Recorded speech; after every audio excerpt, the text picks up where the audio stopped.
2.5 साल की स्निग्धा, जिसे घर में सब प्यार से किक्का बुलाते थे, एक दिन प्ले स्कूल से लौटी तो माँ के हाथ पर हाथ रखकर बोली, किक्का काली मम्मा गोरी।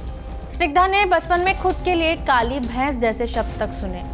शारदा मुरलीधरन, जो अपने पति वी वेणु के रिटायर होने के बाद केरल की चीफ सेक्रेटरी बनी, हाल ही में उन पर एक कमेंट कहा गया कि शारदा का कार्यकाल उतना ही काला है जितना उनके पति का सफेद था। ये कमेंट दबी छिपी जुबान में उनके रंग पर भी था। इन दोनों ही वाक्यों से इतना तो साफ नजर आता है कि चाहे आप एक छोटी बच्ची हो या वो महिला जो खुद को प्रोफेशनली साबित कर चुकी है, आप अपने रंग के हाथों हार जाएंगी। कोई उसे लेकर एक कमेंट करेगा और आप मायूसी और इनसिक्योरिटी की उस खाई में धकेल दी जाएंगी जहां आपके सारे अचीवमेंट्स बेसर हैं। रंग का ये भाव हमारी जड़ों में किसने बो दिया? कैसे इसने डार्क स्किन लोगों के मन में इनसिक्योरिटी को बढ़ाने के साथ साथ भेदभाव को जन्म दिया, और कैसे गोरेपन का करीब 3,57,000 करोड़ रुपए का एक पूरा बाजार खड़ा हो गया? समझेंगे इस हफ्ते की कवर स्टोरी के जरिए। नमस्ते, मेरा नाम खुशबू है और आप देख रहे हैं इंडिया टुडे हिंदी।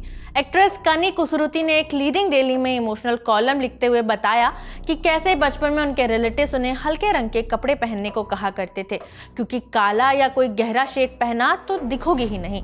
ये इस कदर हमारे कॉन्शियसनेस में समाया हुआ है कि लोगों के बीच पहुंचते ही हम खुद से सवाल करने लगते हैं कि क्या मैं यहाँ सबसे सांवली हूँ, क्या मैं यहाँ सबसे गोरी हूँ, या फिर मैं कहीं बीच में ठहरती हूँ।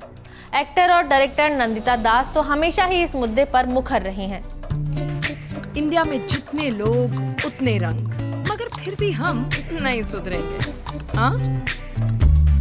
देखा है तुम्हें ताने मारते हुए, धुतकारते हुए तुम्हें, हाँ, रंग का मजाक उड़ाते हुए तुम्हें, हाँ, देखा है तुम्हें ताने मारते हुए, धुतकारते हुए तुम्हें, हाँ, रंग का मजाक उड़ाते हुए नंदिता कहती हैं, मेरे बारे में लिखा जाता है तो मुझे अक्सर काली और सांवली कहा जाता है। मुझे उम्मीद है कि मेरे रंग के अलावा भी मेरे बारे में बहुत कुछ होगा। यह ऐसा सिर्फ इसलिए है कि क्योंकि एक्ट्रेसेस सांवली कम ही पाई जाती हैं, इसलिए ये बताना जरूरी हो जाता है। 5 साल पहले पलोमी दास ग्लो एंड लवली का चेहरा थी, जो देश भर में मशहूर स्किन व्हाइटनिंग क्रीम ब्रांड का नया नाम है। दुनिया भर में विरोध प्रदर्शन हुए, जिसमें ब्लैक लाइव्स मैटर आंदोलन भी शामिल था, जिसके बाद हिंदुस्तान यूनिलीवर ने साल 2020 में फेयर शब्द की जगह ग्लो कर दिया था। हालांकि ये बदलाव दिखावटी भर था।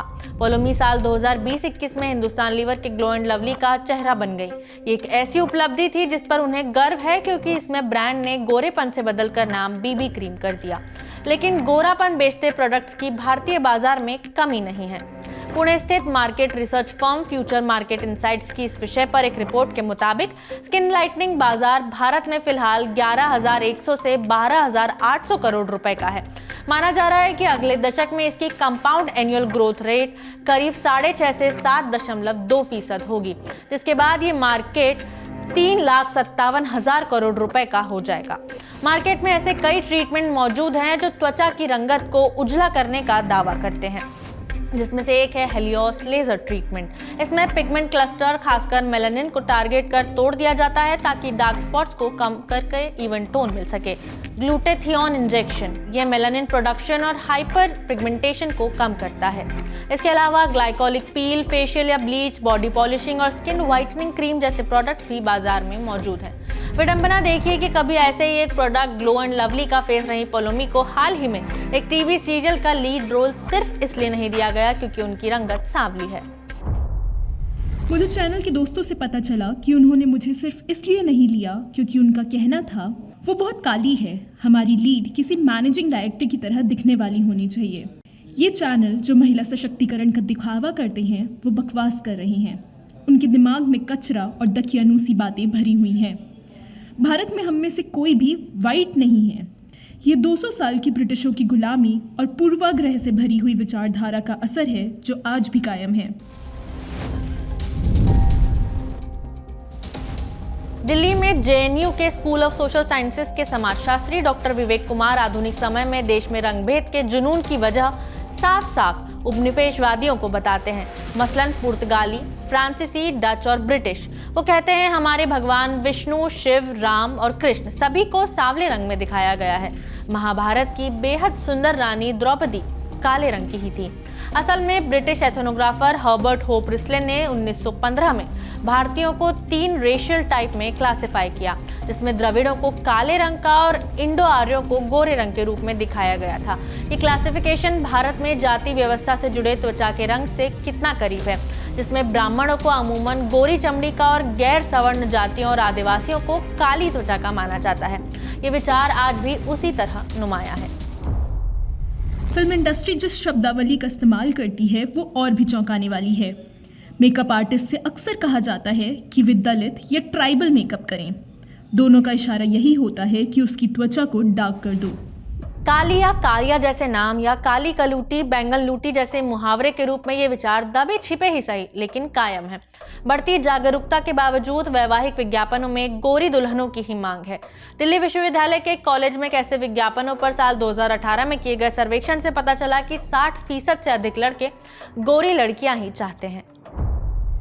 अच्छी कमाई करने वाले सांवले लड़के की गोरी औसतन खूबसूरत लड़की से शादी ट्रॉफी जीतने जैसा है, जो उसकी हैसियत और ताकत में इजाफे की निशानी है।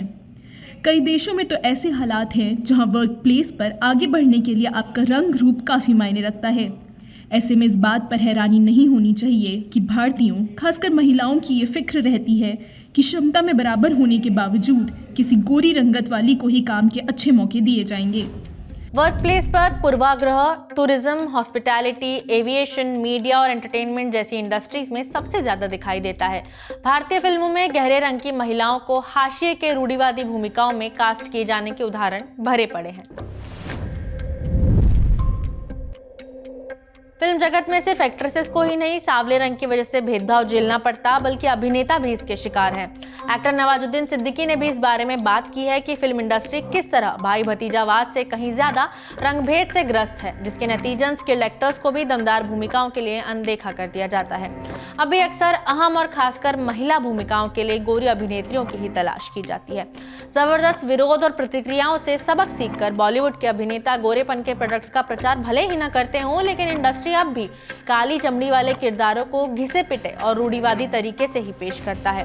काली चमड़ी वाले लोगों के प्रति भेदभाव के खिलाफ वकालत की उनकी कोशिश भी औंधे मुंह ही गिर गई, जैसा कि फिल्म बाला में हुआ, जब उस भूमिका के लिए चर्चित अभिनेत्री भूमि पेडनेकर का चेहरा सांवले रंग से रंग दिया जाता था। सुपर 30 भी ऐसा ही एग्जाम्पल हमारे सामने पेश करती है। दूसरी तरफ टेलीविजन इस मुद्दे को छूने वाली कहानियां रचने और उनके लिए उपयुक्त अदाकार चुनने में बेहतर रहा है। जी टीवी का शो 7 फेरे सलोनी का सफर सबसे शुरुआती शोज में से एक था, जिनमें सांवले लोगों के खिलाफ समाज के दबावों और पूर्वाग्रहों को दिखाया गया और जिसने अपनी मुख्य अभिनेत्री राजश्री ठाकुर को चुना। अमेजन प्राइम की सीरीज दुपहिया में एक पढ़ी लिखी महिला अपनी संभावनाओं में इजाफा करने के लिए गोरापन देने वाला इलाज करवाने को लेकर उत्सुक है। शो के को राइटर चिराग गर्ग के लिए ये बात इसलिए भी चर्चा का मौका थी कि गोरी त्वचा की चाहत भारत के मेधावी से मेधावी लोगों के दिमाग में भी कैसे मचलती रहती है। हिंदी फिल्म का हीरो गोरी नायिका को लुभाने के लिए ये काली काली आंखें, ये गोरे गोरे गाल, गोरी है कलाइयाँ या फिर गोरे गोरे मुखड़े पर काला चश्मा जैसे गाने गाता है।